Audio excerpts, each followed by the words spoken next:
ऐसा नहीं है कि मोदी भक्त बेवकूफ है और भक्त अपनी मूर्खता के कारण मोदी की हर गलती का समर्थन करते हैं। नहीं, भक्त बहुत मेहनत से तैयार किए जाते हैं। भक्त बनाने के लिए एक लंबी प्रक्रिया होती है। भक्त बनाने का एक पूरा राजनीतिक शास्त्र होता है। भक्त बनाने के पीछे राजनीतिक फायदे का पूरा गणित होता है। हिटलर ने भी भक्त बनाए थे।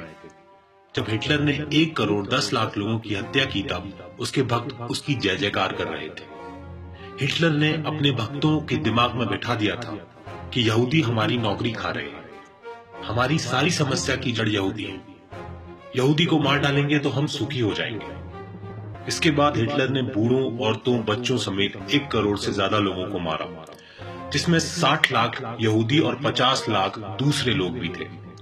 आइए अब भारत की बात करते हैं। भारत में संघ ने आजादी से पहले ही मुसलमानों, ईसाइयों और दलितों के विरुद्ध नफरत फैलाने का अभियान शुरू कर दिया था। बड़ी जातियां जो भारत में हमेशा से पैसा और सत्तावान थीं, वे संघ की जन्मदाता थीं।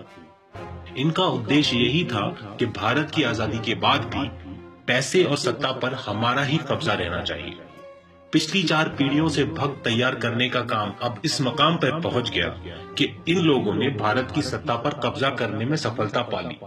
भक्त 2 भावनाओं से भरा हुआ रहता है, मुसलमानों के प्रति नफरत और मुसलमानों से डर। और मुसलमानों के प्रति नफरत और डर की सबसे सशक्त अभिव्यक्ति का माध्यम होता है मुसलमानों के खिलाफ दंगा। दंगा ही इस डर और नफरत की ऑक्सीजन है। लंबे समय तक दंगा ना हो तो भक्त के दिमाग से मुसलमानों के प्रति डर और नफरत दोनों खत्म हो जाएंगे। इसीलिए बीच बीच में संघ दंगे कराता रहता है। मोदी जैसा बनावटी करिश्माई नेता इसलिए तैयार किया जाता है ताकि लोगों को नेता की भक्ति के नशे में डालकर देश की अर्थव्यवस्था और शासन पर कब्जा किया जाए। और जब देश को लूटा जाए तो नशे में डूबे हुए लोग कोई आपत्ति ना करें।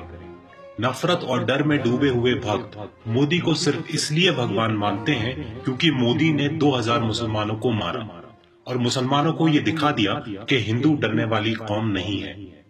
भक्त मानते हैं कि मुगलों के शासन में अपना आत्मसम्मान खो चुकी हिंदू अस्मिता मोदी ने वापस दिला दी।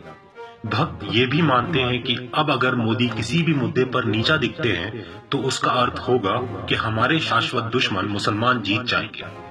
मुसलमानों से हार जाने का काल्पनिक भय ही भक्तों को मोदी की हर गलत बात का समर्थन करने के लिए मजबूर करता है।